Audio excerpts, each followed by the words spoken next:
balancing on her pelvis. Yeah, that's going to be you by the end of this, because no one puts baby in a corner. That's you. In this scenario, your baby. By the way, if you haven't seen Dirty Dancing, you really should. Spoiler alert, it's not about a ballet troupe that gets stuck in the mud.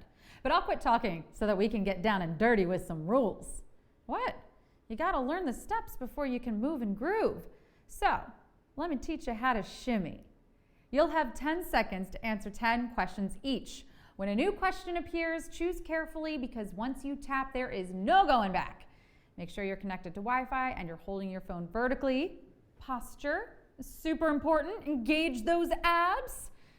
Your winnings will appear in your display bank account if you're actively posting and have your profile all set up. What? It takes two to tango. You know that. But enough talking the talk. Let's walk the walk. But before we get to the tapping, let's see who's alive and a-chatting.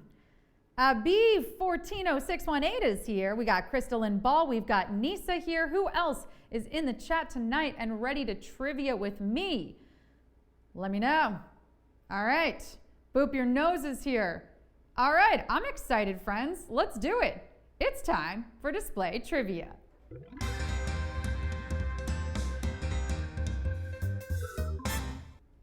Question 1. Which TV quiz show features a round called Double Jeopardy? Jeopardy, name that tune. Supermarket Sweep. Which TV quiz show features a round called Double Jeopardy? Jeopardy, name that tune. Supermarket Sweep. Have you noticed TV game show names never actually sound fun? Jeopardy. That literally means a bad situation. And if it's not that, it's some sort of instruction disguised as a game. Name that tune. Okay, make me. Supermarket Sweep. I don't even have a broom. That's right. These names definitely have the energy of a parent making up games to get their kids to help out around the house. They're basically chores wearing one of those tiny pencil mustaches that you see on old-timey villains. Time for match game, kids. Huh? How else am I gonna get them to fold their socks? The game show that features Double Jeopardy is, of course, Jeopardy. And if you answered it correctly, like 92% of you, the price is right. Question 2. The Sorcerer's Apprentice from the 1940 Disney film is portrayed by what cartoon character? Daffy Duck, Mickey Mouse, Bugs Bunny. The Sorcerer's Apprentice from the 1940 Disney film is portrayed by what cartoon character? Daffy Duck, Mickey Mouse, Bugs Bunny. Which cartoon character? I think apprentice is basically an outdated way of saying unpaid intern. This cartoon character was definitely just organizing filing cabinets and making coffee runs for college credit. But hey, sometimes it's the only way to get your foot in the door. Be careful with that door though. Make sure the door is securely closed behind you, because those enchanted broomsticks might start sneaking out in the middle of the night and wreaking all kinds of havoc. I'm talking full-on flooded studio, or whatever the room is called where an apprentice does his magic. Workroom? Office? Not important. What's important is Mickey Mouse is the one doing the apprenticing in this Disney short featured in the 1940 Fantasia. Fantastic job to 94% of you. Question 3. Select the modern artist whose notable work inspired an official emoji reaction.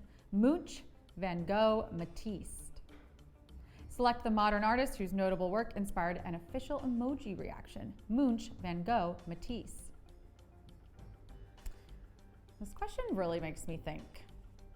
Are emojis really the closest thing we have to a universal language?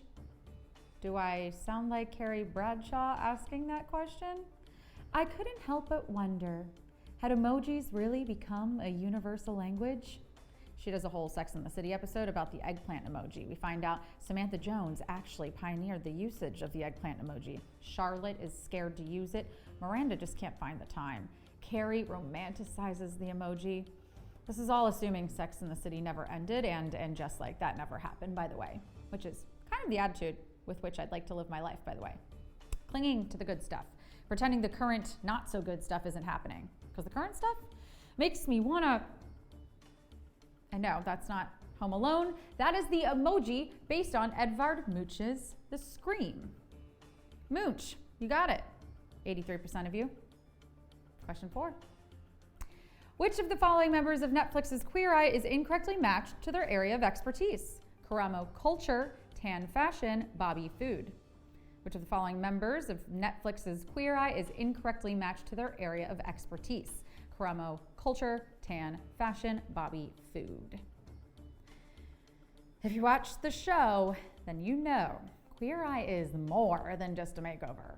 We don't have the Fab Five here at work, so sometimes I like to step in their stead and give my coworkers unsolicited help in areas of their lives where I notice them struggling. For instance, our technical director, Scott. Hey, Scott, really struggling. So to help, I taught him how to French tuck his shirts and make guacamole. Scott, you are so welcome. You're so welcome. I even took it upon myself to renovate your office. Yeah, I had all your stuff taken out and then I put all my stuff in. I really thought that it helped brighten the space. I know I shouldn't have, but I already did. So no thanks necessary. Also, no angry shouting necessary. I guess I just am a helper by nature. In the Fab Five, Jonathan helps with grooming, Karamo assists in culture, Anthony introduces the show's subjects to new culinary adventures, and Bobby does full-on renovations, and Tan lends a helping hand in fashion. Truly the most fabulous superheroes that I've ever seen. Way better than Deadpool. 64% of you got that, almost savage. Y'all, you gotta watch it, it is so good. Okay, question 5. What was the profession of the winner of Italy's 2014 season of The Voice? A nun, a doctor, a reporter. What was the profession of the winner of Italy's 2014 season of The Voice? A nun, a doctor, a reporter. If you know this, congrats, because this is super novelty. And speaking of novelty, her first single she released after the show was perfect. It was a cover of Madonna's Like a Virgin. Pretty on the nose, if you ask me. It would be like a fireman doing a cover of Disco Inferno, or an astronomer doing Drops of Jupiter. It would be like an ear, nose, throat specialist doing a cover of Boogie Wonderland. Am I giving too much away? Because I got more. It's like a chocolatier doing a cover of Candy Shop. It's like a therapist doing a cover of Truly, Madly, Deeply. The woman who won was a nun. So glad that we got to sing her praises. And 84% of you are singing your own praises. Well done. Question 6. Miranda Priestley is a character from a film with all of the following other characters except Nigel Kipling, Rebecca Bloomwood, Jacqueline Follet. Miranda Priestley is a character from a film with all of the following other characters except Nigel Kipling, Rebecca Bloomwood, Jacqueline Follet. One of these characters is from a completely different movie than the others, which is sometimes how I feel in my own life. Like, do you ever just walk into a room and you can instantly tell that your energy does not match everyone else's in the room? I always come in with full 13 going on 30 post-shopping spree montage energy. And I don't know, I can't help it if the rest of you are in Hunger Games mode. That is honestly not my problem. Match my energy. I don't want to compete for my life. I want 30 Chanel employees to run after me with all my new purses and jackets. Oh, you were talking about your divorce? Okay, yeah, I'll show myself the door. Maybe the people down the hall will want to do a sleepover scene. Yeah. Miranda Priestley is the head of Runway magazine in The Devil Wears Prada, and she brushes shoulders with Nigel Kipling and Jacqueline Follet, but Rebecca Bloomwood is from Confessions of a Shopaholic. 79% of you got that. Awesome. Question 7. The 1938 radio broadcast about an alien invasion that caused public backlash was originally written by whom? Orson Welles, H.G. Wells, Ray Bradbury. The 1938 radio broadcast about an alien invasion that caused public backlash was originally written by whom? Orson Welles, H.G. Wells, Ray Bradbury.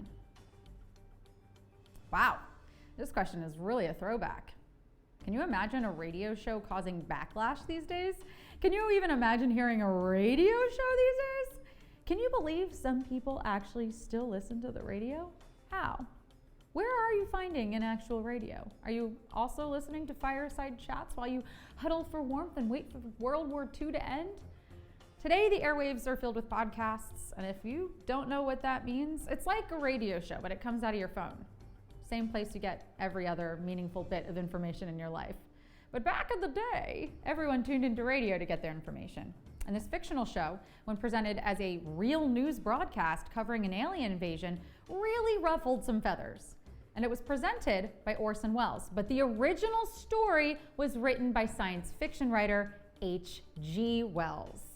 76% of you got that. Question 8. What is the first name of Ellie Kemper's character in The Office? Kelly, Aaron, Kimmy. What is the first name of Ellie Kemper's character in The Office? Kelly, Aaron, Kimmy.